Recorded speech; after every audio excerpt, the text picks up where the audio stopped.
What's up mga ka-Roxy? Ngayon ay gagawin natin ay i-install natin ngayon ng JVT na version 3 itong Aerox natin. Ito talaga Aerox natin, yung Aerox na puti na to. Yung blue sa tropa natin yun, guys. Ito yung JVT natin version 3. May silencer siya, guys. Ito, yung adjustan ito. Yan. Mamaya paparinig ko sa inyo yan. Tapos tsaka carbon fiber na visor. Carbon siya, guys, carbon.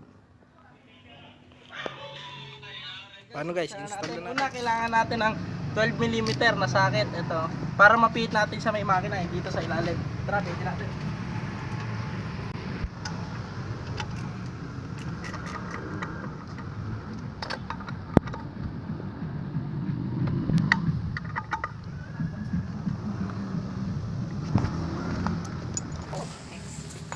Sunod naman ay 14mm para sa mga bracket natin dito sa may nakakabit sa swing arm niya.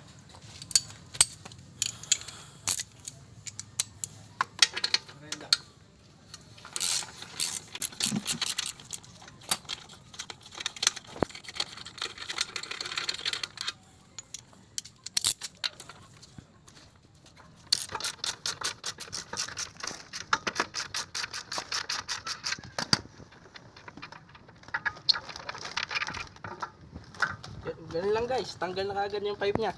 Sayang kasi dalawa lang yung tornilyo niya, guys, dalawa lang. Kasi nawawala na yung tornilyo dito, nalaglag. Sayang, gold bolts din yan, 150 din yan, guys. Stop mo.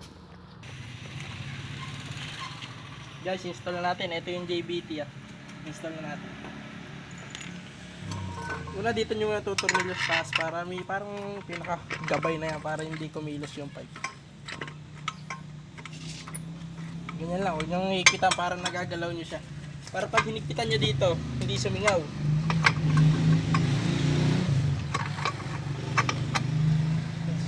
Kabit nyo ulit yung dalawang bolts na 12mm.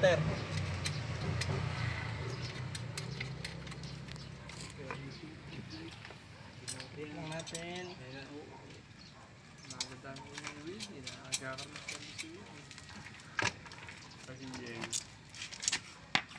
Para mahigpitan natin, 12mm ulit. Parang kanina lang, kagaya ng pagluluwag natin.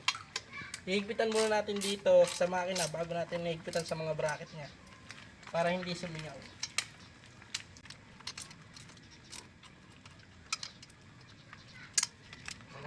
Bracket naman, 14mm ulit.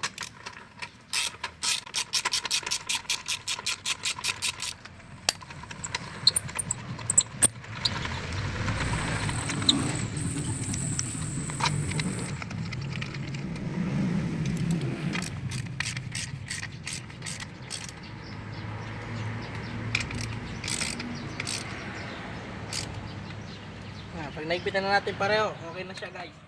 So yun po, no, guys, kung nakita nyo kayo sa unang video yung carbon natin na visor, ito po siya. Ano po, shiny po siya. Install na po natin.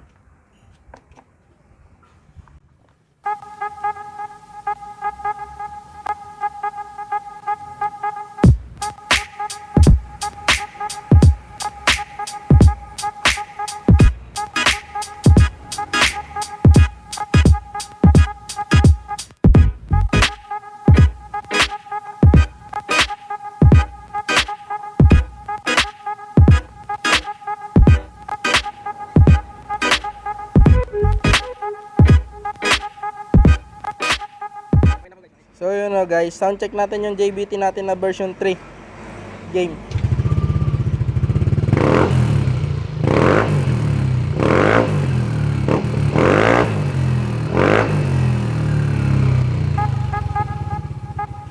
So yun po, no, guys, na-install na po natin lahat ng parts natin. Ito po yung una, yung visor po, carbon fiber na visor. Medyo ginabi na po tayo kaka-install. Sunod po yung JVT po natin version 3. Ito po, with silencer po yung na-adjust po siya. Dito lang po adjust po sa ilalim.